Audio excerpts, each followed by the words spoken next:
Gold trusted gold buyers మీరు తాకట్టు పెట్టిన బంగారాన్ని విడిపించి ఈ రోజు ఉన్న మార్కెట్ ధరకు కొనబడును. ఈ మూవీ మెయిన్గా అయితే ఒక రియల్ స్టోరీ బేస్డ్ చేసుకొని జరుగుతూ ఉంది. అండ్ స్టార్టింగ్ నుంచి మనం వింటూ ఉన్నాం. సో పాకిస్తాన్ వాళ్ళకు ఒక జాలర్లు, మన ఇండియన్ జాలర్లు దొరికితే తర్వాత జరిగేది ఏంటి అనే కంప్లీట్ స్టోరీ కదా సార్. అంటే ఇట్స్ ఎ కంప్లీట్ కాంట్రాస్ట్.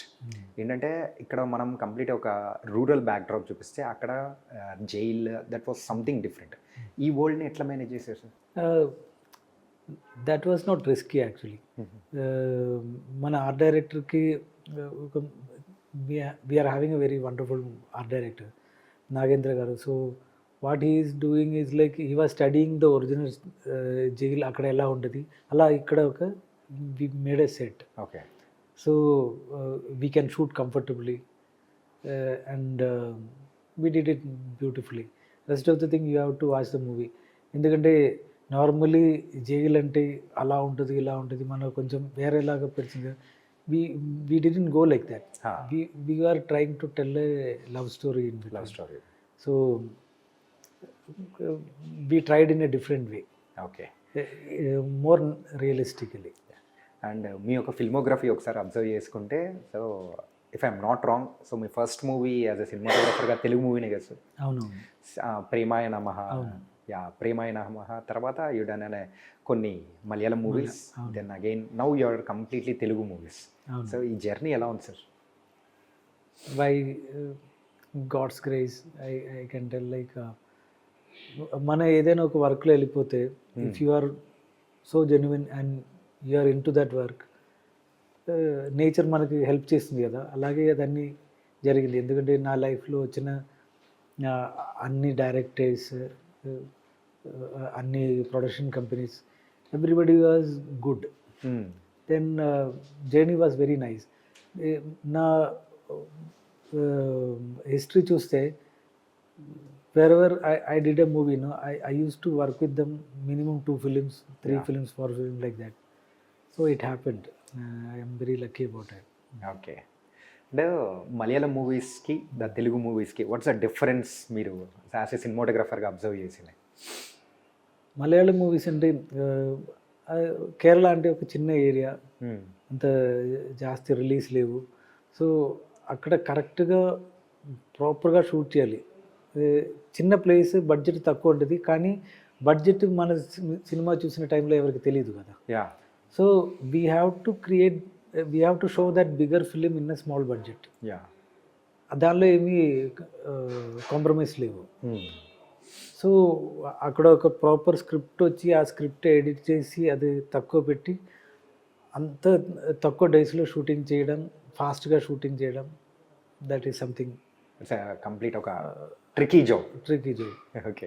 ఇక్కడ ఇంకా కొంచెం పెర్ఫెక్షన్ కోసం most of the people will go for more retakes and all. అక్కడ అలా లేదు. మీరు ఎవరైనా ఒక చిన్న ఆర్టిస్ట్ కూడా మంచి ఆర్టిస్టే కావాలి. We should not be going for any retake. Okay. 1 టేక్లో షార్ట్ ఓకే అంటే షార్ట్ ఓకే, దానికి ఒక సెకండ్ టేక్ కూడా లేవు అక్కడ మలయాళం మూవీస్లో. అది ఒక ప్లస్ పాయింట్ అక్కడ. ఓకే సార్, మీరు యాజ్ ఎ డైరెక్టర్గా కూడా ఒక మూవీ అనేది కూడా చేశారు, street light something. So director and again ఇలా సినిమాటోగ్రఫర్గా, సో ఆ డైరెక్టర్గా అట్లా కంటిన్యూ అవ్వాల్సింది, సో మళ్ళీ సినిమాటోగ్రఫర్గా ఎందుకు? అలా ఏమి లేదు. నేను డైరెక్ట్ చేసిన ఎందుకంటే నాకు కూడా కొంచెం స్టోరీస్ చెప్పాలి కదా. ఇప్పుడు మీరు చూస్తే ఇప్పుడు మలయాళంలో ఇప్పుడు ఒక డైరెక్టర్ సినిమాటోగ్రఫీ చేశాను, Ashiq Abu. He did a wonderful job. అలా ఉండాలి. ఒక ఎడిటర్ డైరెక్టర్ అయింది, ఈ successful in that.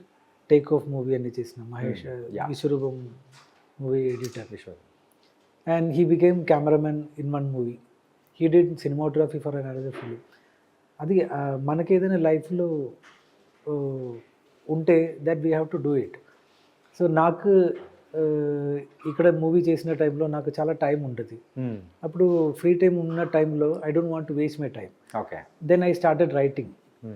So writing చేసి I do writing also. So like that I'm doing something which I can enjoy. అదే అప్పుడు నాకు ఎప్పుడైనా ఏదైనా స్టోరీ చెప్పాలంటే నేను చెప్పాలి అంతే. వేరేం లేదు. కానీ 1 year back exactly Shyam Dutt గారు ఒక తెలుగు మూవీ ఒక మంచి ప్రొడక్షన్ హౌస్తో వస్తున్నారు అని చెప్పేసి ఒక rumour or it's a true I don't know బాగా సర్క్యులేట్ అయింది.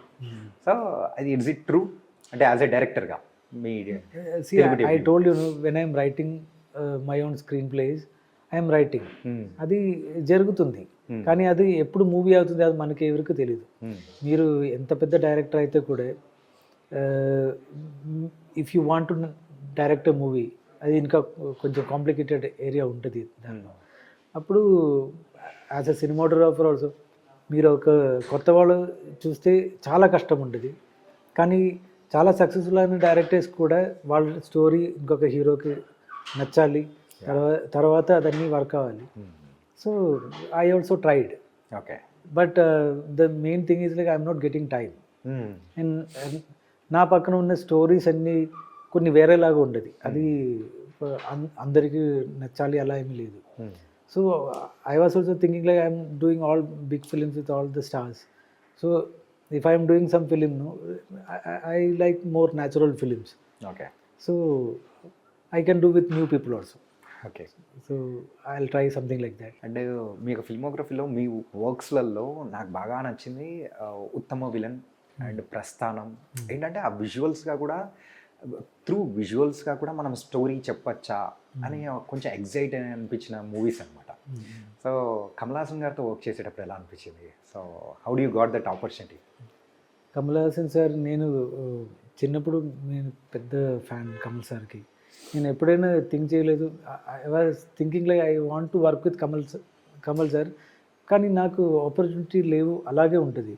అప్పుడు సాను వర్గీస్ కెమెరామ్యాన్ ఉంటుంది కదా, వాళ్ళు విశ్వరూపం 1 సినిమా షూట్ చేసి తర్వాత వాళ్ళకి డేట్ ప్రాబ్లం వచ్చింది పార్ట్ 2 చేయడం టైంలో. So suddenly he was telling my name to Kamal sir. Okay. So he suggested my name. వాళ్ళు చెప్పింది Kamal sir is a very different kind of a person, you have to show your work, వాళ్ళకి నచ్చితే he will call you or else he won't even call you. So I just told your name, can you go and meet him? I said okay. తర్వాత Kamal sir office నుంచి call వచ్చింది. Then I went there.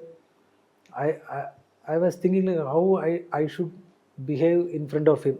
That was a big task for me. Then what I did is like I was just thinking like he is a director and I am a cameraman. I should be having that kind of a relationship only, nothing else. So up to I was showing my work. Then he said like, yeah, I have seen your work and I like your work. Then he told me like chalo. Then I was telling like I have done one film. So అప్పుడు సాహస movie చేసిన కొన్ని footage ఉంటుంది, అది నేను వాళ్ళకి చూపించి this is like more like Vishwaroopam. So if you like it let me know, if I'm not doing your film let me know because I'm planning to direct a film. So ఈ told me లేదు మీరు నా movie చేసి తర్వాత మీరు direct చేయండి, that will be good for you అలా చెప్పాను. ఓకే. అప్పుడు నాకు షాక్ అయింది, ఆమె డూయింగ్ యువర్ ఫిలిం అలా అడిగింది. నేను వాళ్ళకి ముందుగా చెప్పాను, మీరు చేసిన లాగా ఒక క్వాలిటీ వర్క్ నేను చేయలేదు. So if I'm getting an opportunity I can do it. So I was thinking like he is not all going to take me. కానీ మూవీ షూట్ అయ్యి 10 daysలో he was telling me I want you to do my next film. Okay. అలా చెప్పి he was You entered that story. Like that I did 2 films with him. Sir, ఆ మూవీలో యూజువల్గా మీకు బాగా నచ్చిన సీన్ కానీ సో మీ వర్క్ వా అనిపించిన సందర్భం ఏదైనా ఉందా? I am a kind of person, I may not be satisfied with my work. ఎందుకు sir? Why? Because I compare my work with international standard cinematographers. So అలా చూస్తే I am a very bad cameraman. అప్పుడు I use to think like people are thinking something and people are doing something. అంత రేంజ్లో నేను రాలేదు. I have to reach there. Okay. దానికి my work quality should be better. నాకు ఇంకా కొంచెం ability, dedication కావాలి, అలా ఉంటుంది. అదే కానీ ఇది ఒక సింగిల్ పర్సన్ జాబ్ లేదు. సినిమా అంటే ఒక టీం వర్కే. అలా ఒక మంచి టీం ఉంటే అది జరుగుతుంది. I'm also waiting for that.